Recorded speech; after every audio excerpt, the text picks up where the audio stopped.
Everyone, and I mean everyone, is talking about the Porsche 718 Cayman GT4 as the ultimate investment car. The GT badge, the wing, the Weissach package, it's the golden child of the automotive flipping world right now. Convention says buy the GT car, park it, and watch the money pile up. But what if they're wrong? Today, we are challenging that conventional wisdom. We aren't just comparing lap times. We are pitting the Porsche GT4 against the GTS 4.0 in an epic investment battle royale. We're looking at the numbers nobody wants to talk about. We're looking at usability versus scarcity, and you might be shocked to discover which one of these flat six masterpieces truly wins in today's volatile market. If you are holding cash for your next big car purchase, this video isn't just entertainment, it's financial protection. Let's get into it.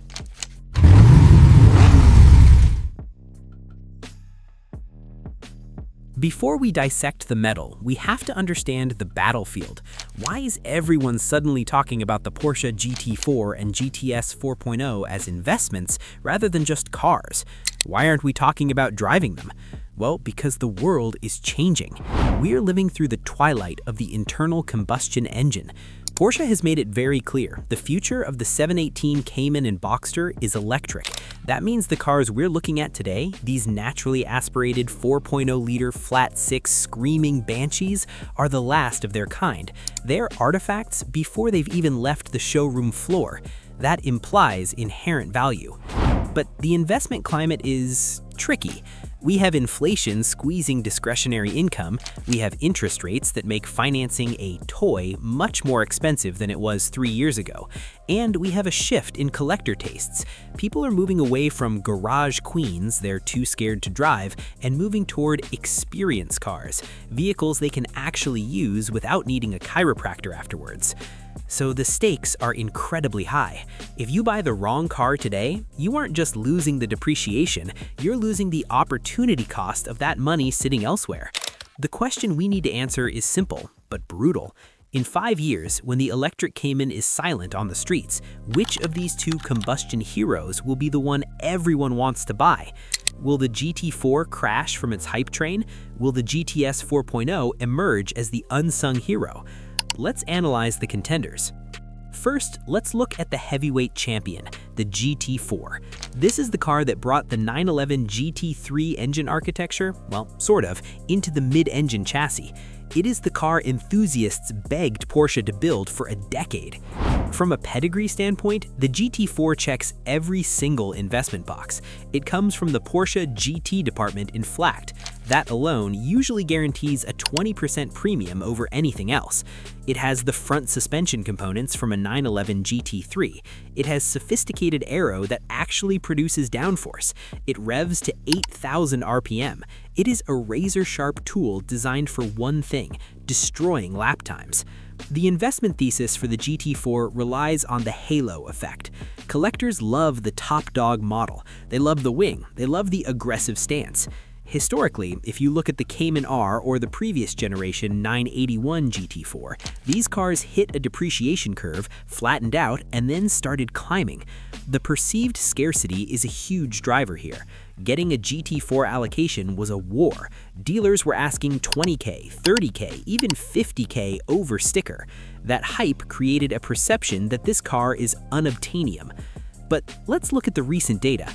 The market is softening. We're seeing GT4s sit on the market longer than they did 12 months ago. Why? Because Porsche actually built a decent number of them. They aren't as numerically limited as a 911R or a Speedster, and with the GT4 RS now existing above it, the GT4 is no longer the king of the hill. It's the prince, and historically, the second best track car doesn't appreciate as aggressively as the top dog. However, the GT4 has the poster car factor. When a kid dreams of a Cayman, they dream of this one. It's the emotional connection that drives values up 20 years from now. It's the visual drama. But does visual drama pay the bills? Let's look at the rival. Enter the challenger, the 718 Cayman GTS 4.0. For a long time, the GTS badge was viewed just as a trim package, a greatest hits compilation of options. But this GTS is different. This GTS is significant. Here is the secret weapon. It has the engine. It has the same 4.0-liter heart as the GT4. Sure, it's detuned by 20 horsepower, which is negligible in the real world, and the red line is slightly lower at 7,800 RPM, but physically, it's the soul of the GT4 in a tuxedo. The investment thesis for the GTS 4.0 is usability scarcity. As the population of collectors ages, or as the market shifts to younger buyers who want one car to do it all, the GT4 becomes a pain. It scrapes everywhere, the suspension is stiff, the bucket seats are difficult to get in and out of. The GTS, it has PASM Sport suspension that is compliant, it has better ground clearance, it lacks the look-at-me wing, making it classier for a dinner date or client meeting. Here is the contrarian take. Is the GTS 4.0 actually rarer? While Porsche doesn't release exact numbers, allocations for the GTS 4.0 were notoriously difficult to get because they were fighting for the same engine production slots as the GT4 and GT4 RS. Because the GT4 got all the press, the GTS flew under the radar. There's a very real possibility that in 10 years, finding a clean manual transmission GTS 4.0 might be harder than finding a GT4. When we look at value retention of non-GT Porsches, the ones that hold up are the ones with special engines. The 911 GTS models have always held incredible value. The GTS 4.0 is arguably the most versatile sports car Porsche has made in the last decade. It offers 98% of the GT4's thrills with 0% of the headache.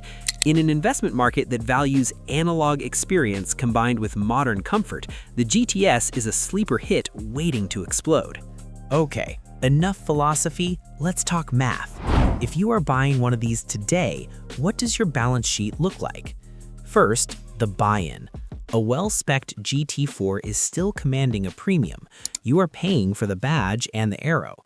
The GTS 4.0, generally speaking, can be found for 10 to 15% less than a comparable GT4. That is immediate equity in your pocket. From an investment standpoint, buying lower reduces your risk exposure. Maintenance. The GT4 has specific needs. The tires are Cup 2s, expensive and wear out fast. The brakes are massive, especially if you have PCCBs, which are terrifyingly expensive to replace. The GTS runs on street performance tires that last longer and are cheaper. Insurance premiums? The GT4 is categorized as a high-risk track vehicle by many insurers, driving premiums up. The GTS is often categorized simply as a Cayman, which can save you hundreds, if not thousands per year. That eats into your investment return. Now, the big one. Mileage. This is the paradox. A GT4 is a track car, but the market punishes you for tracking it. If you put 20,000 miles on a GT4, the value plummets because buyers assume those were hard miles. It's a garage queen trap. You own it, but you can't drive it. The GTS 4.0?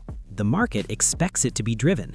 A GTS with 20,000 miles is just broken in. The depreciation hit for driving a GTS is significantly less severe than driving a GT4. This means you get a higher return on enjoyment. You can actually use the asset without destroying its value. And in the long term, a well-maintained higher mileage GTS will likely be easier to sell than a higher mileage GT4, simply because the buyer pool for a daily driver is 10 times larger than the buyer pool for a track toy. Let's not forget specifications. On both cars, the manual transmission is the investment key. Do not buy a PDK if you are purely looking for long-term appreciation. The PDK is faster, but the manual will be the unicorn. In 2035, nobody will care about 0 to 60 times. They will care about the third pedal. So, who wins the battle royale? The answer depends entirely on what kind of investor you are.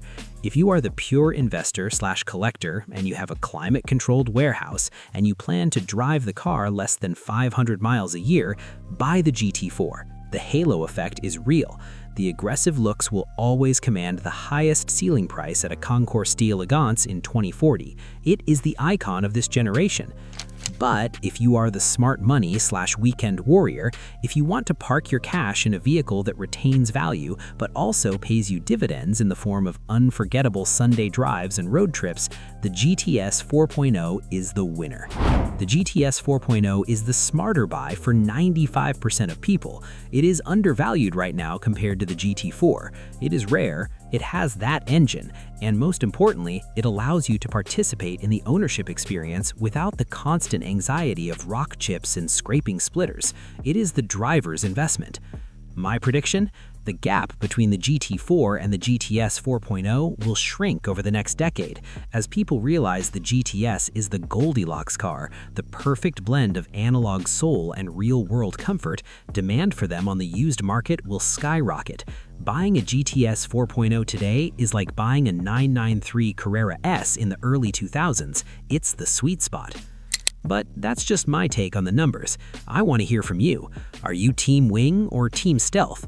Do you think the GT4 hype is sustainable, or is the GTS the future classic we're all sleeping on? Let me know in the comments below. I read every single one. If you enjoyed this analysis, hit that subscribe button. We've got a deep dive on the 911 market coming up next week that you do not want to miss. Until then, drive safe and invest wisely.